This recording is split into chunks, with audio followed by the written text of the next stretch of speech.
Pizza তো আমরা সবাই খাই কম বেশি টমেটো সস দিয়ে, কিন্তু পিৎজা সস দিয়ে পিৎজার টেস্টেই কিন্তু অন্যরকম। ডোমিনোর টেস্ট যদি পেতে চান তবে অবশ্যই আজকের পিৎজা সসটা আপনাদের বানিয়ে নিতে হবে। আর এভাবে একটা ইয়ামি পিৎজা বানিয়ে নিতে হবে ওই সস দিয়া। তো পিৎজা সস রেসিপিতে এখানে আমি 1/2 কেজির মতো টমেটো নিয়েছি ধুয়ে পরিষ্কার করে। এখন আমি কিভাবে কেটে নিচ্ছি এটা দেখে বুঝে নিতে হবে। তো কেটে নেওয়া শেষ, এখন আমি সিদ্ধ হতে বসিয়ে দেব। এখানে কিছুটা পানি আগে থেকে বসিয়ে দিয়েছি আর এখন দিয়ে দিচ্ছি টমেটোগুলো।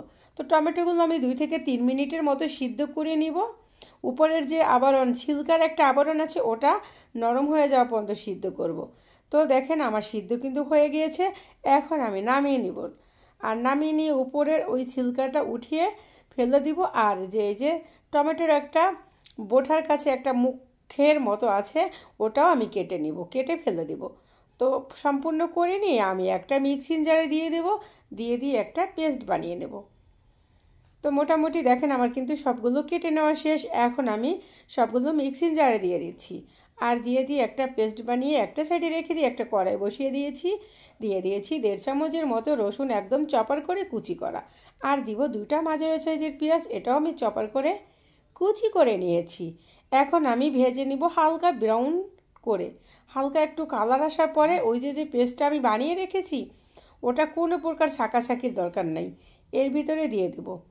তো দিয়ে দিচ্ছি, দিয়ে নাড়াচাড়া করে নিব এই পানিটা যে পর্যন্ত টেনে না যায়। এরই ফাঁকে আমি কিছু মশলা দিব। প্রথম দিয়ে দিচ্ছি আমি 1/2 চামচ মরিচ গুঁড়ো, এরপরে আমি দিয়ে দিব এখানে স্বাদ মতো লবণ। তো এখানে আমি স্বাদ মতো লবণ দিয়ে দিচ্ছি, আর এখানে দিব আমি 1 চামচ চিনি। তারপরে এখানে আমি আরও কিছুটা মশলা দিব, গিয়ে অরিগানো দিয়ে দিয়েছি 1 চামচের 4 ভাগের 1 ভাগ। তো দিয়ে নাড়াচাড়া করে নিচ্ছি, আর দিচ্ছি 1/2 চামচ চিলি ফ্লেক্স। তো নাড়াচাড়া করে দিয়ে এই আমার কিন্তু উপকরণ দিয়ে দেওয়া শেষ।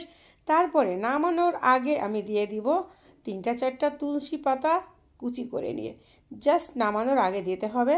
তো দেখেন পানিটাও টেনে গিয়েছে, আর এই পিৎজা সসটা কিন্তু অলমোস্ট হয়ে গিয়েছে। এখন আমি একটা জারের ভিতরে নিয়ে নিব, এবং এইটা দিয়ে কিন্তু আজকে একটা পিৎজা বানিয়ে মেয়েকে দিব। আর পিৎজাটা বানাবে কিন্তু মেয়ে।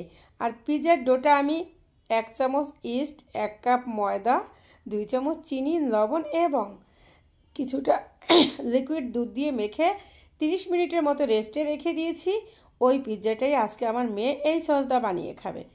আর পিৎজা সস দিয়ে একবার হলো পিৎজাটা ট্রাই করতে পারেন। এখন তো বাজারে টমেটোটা একদম কম দামে পাওয়া যায়, পানির দামে।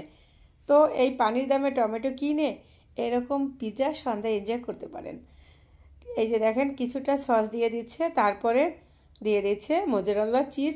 আর এই পিৎজাটা একটু চিজ কম হয়ে গেছে, কারণ আমার চিজগুলো ডিপ ফ্রিজে ছিল, এটা আগে থেকে বের করতে মনে নাই। যতটুকুই বাইরে ছিল অতটুকুই দিয়ে আমার মেয়ে বানিয়ে নিচ্ছে।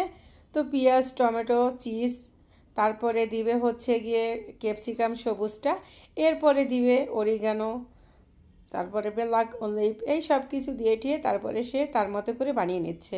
তার খুবই পছন্দ পিৎজা। এবার একটু অরিগানো দিয়ে দিচ্ছে, একটু চিলি ফ্লেক্স দিয়ে আমাদের ওভেনটা খুব অল্প সময় হয়ে যায়। আর ওভেনে কিন্তু কয় মিনিট, 7 মিনিটের মতো বেক করে নিয়েছে। রেসিপিটা এই পর্যন্তই ছিল, পরবর্তীতে দেখাবে। খোদা হাফেজ।